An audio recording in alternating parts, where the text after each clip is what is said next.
Pour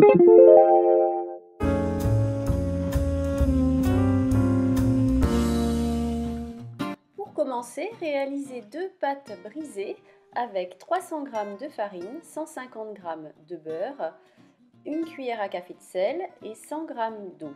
Ou achetez 2 pâtes brisées du commerce si vous ne voulez pas les faire.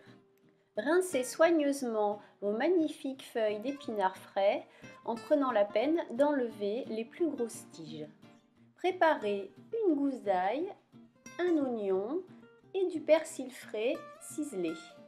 Faire revenir l'oignon et l'ail dans une poêle chaude avec de l'huile d'olive. Lorsque ça commence à dorer, y incorporer nos feuilles d'épinards. Les faire revenir 10-15 minutes environ jusqu'à totale évaporation de l'eau. Puis y intégrer notre persil ciselé. Après avoir arrêté la cuisson de nos épinards, nous mélangeons 250 g de ricotta avec 2 œufs. Nous battons le tout avec sel, poivre et y incorporons 60 g de parmesan râpé. Nous rajoutons ce mélange œuf ricotta parmesan à notre préparation d'épinards juste tiédi. Bien mélanger de manière à avoir une préparation homogène. Notre pâte brisée maison a reposé 30 minutes au frigo. Il est temps maintenant de la pré-cuire 20 minutes à 160 degrés dans son four avec des billes pour éviter qu'elle ne forme des bulles. Une fois notre pâte pré-cuite, nous saupoudrons un petit peu de parmesan dans le fond.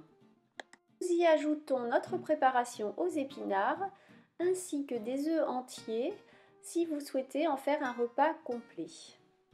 Après avoir étalé notre seconde pâte brisée, ne reste plus qu'à former le chapeau de la tourte. Bien apposer délicatement la deuxième pâte en formant un petit boudin pour bien souder les deux pâtes. Puis on vient dorer le tout au jaune d'œuf et on n'oublie pas de faire une petite cheminée au centre pour évacuer la vapeur.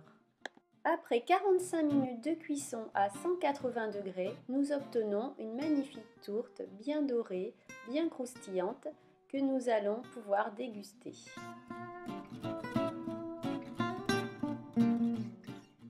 À la découpe, nous distinguons bien tous nos ingrédients ainsi que nos œufs qui sont restés entiers. Voilà une jolie recette végétarienne complète. Bon appétit!